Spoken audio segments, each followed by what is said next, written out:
Bonjour les élèves! Aujourd'hui, j'aimerais vous raconter une histoire qui est quand même assez spéciale. Maman, j'ai raté l'avion. Tu connais?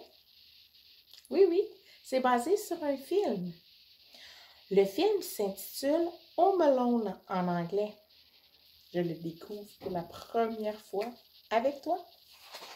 3 jours avant Noël, la famille McAllister s'apprête à partir en vacances. Tout le monde fait sa valise. Les images sont splendides.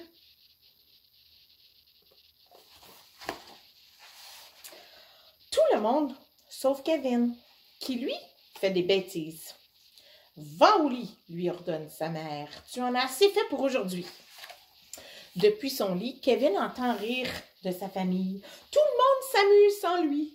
Si seulement il n'était plus là, murmure-t-il. Si seulement j'étais toute seule. » Le lendemain matin, le silence règne dans la maison.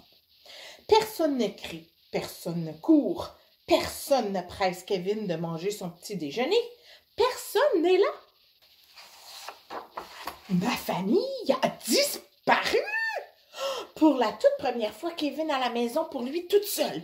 Il court dans tous les couloirs. Il saute sur tous les lits. Et en guise de petit déjeuner, il se prépare une glace géante.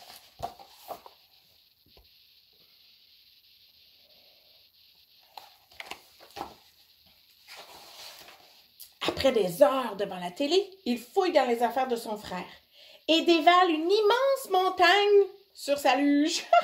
Il essaie même l'aftershave de son père. Quelle mauvaise idée. Ça pique.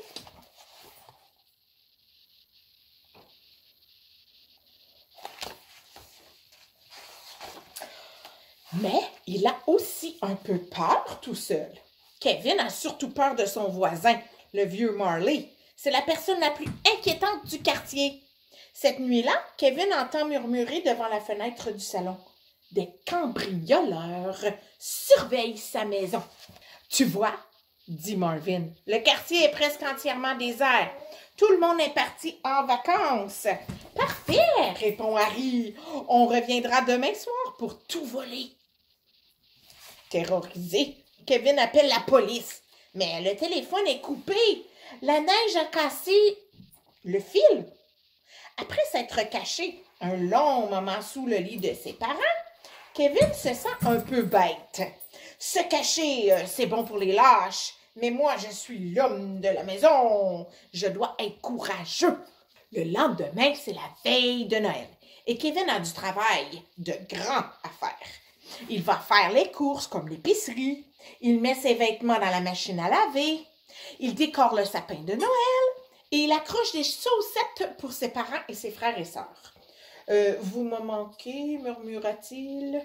J'aimerais que vous soyez là. » La famille de Kevin va toujours à l'église pour Noël et Kevin y va aussi.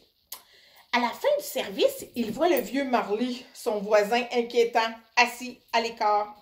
« N'aie pas peur, » lui dit le vieux monsieur. « Les enfants du quartier racontent plein d'histoires à mon sujet, mais ce n'est pas vrai. » Tous les deux discutent un moment.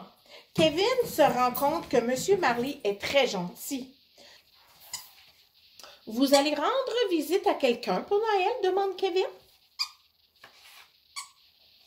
« Non, » répond M. Marley. « Ma famille me manque, j'aimerais la voir, mais mon fils et moi sommes fâchés. J'ai dit des méchancetés que je regrette beaucoup. » Kevin comprend exactement ce que M. Marley veut dire. Kevin a souhaité que sa famille disparaisse, mais il ne le pensait pas vraiment. « Essayez de parler à votre fils, » suggère Kevin. « Pourquoi pas, » dit M. Marley. Lorsque Kevin sort de l'église, il fait déjà nuit. Les cambrioleurs ne vont plus tarder. Il rentre chez lui en courant. Kevin prépare un plan. Plein de pièges. Regarde-moi ça.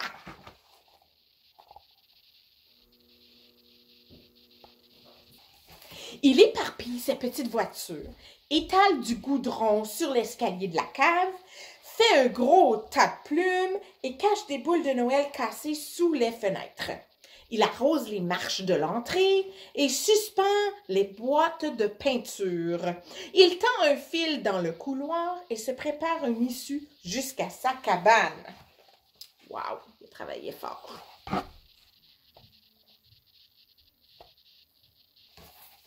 À 9 heures du soir, Marvin et Harry reviennent chez les McAllister, prêts à tout voler.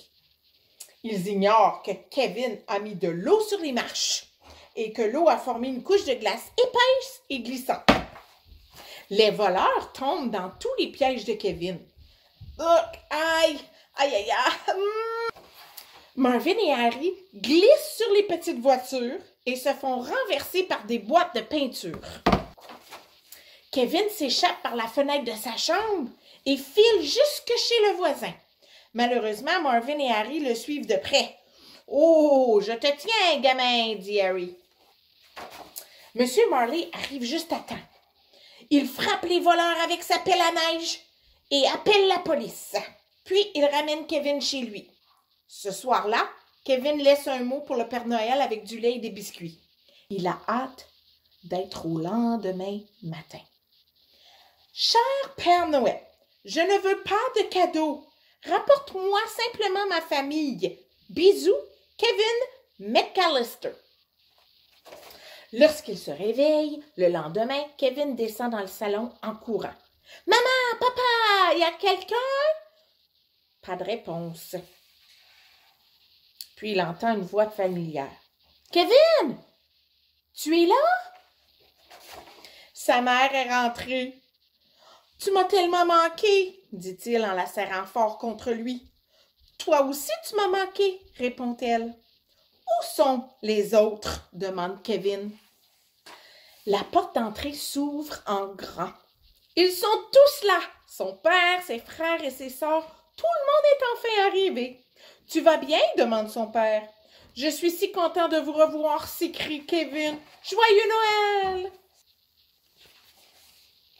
Il est magnifique, ce livre. Quelle belle histoire. Et, comme le film, il y a un deuxième livre. J'espère que cette histoire t'a plu. Si oui, je t'invite à aller à la bibliothèque municipale pour aller voir le deuxième, la suite. Maman, j'ai encore raté l'avion. Bonne lecture! À demain, les amis!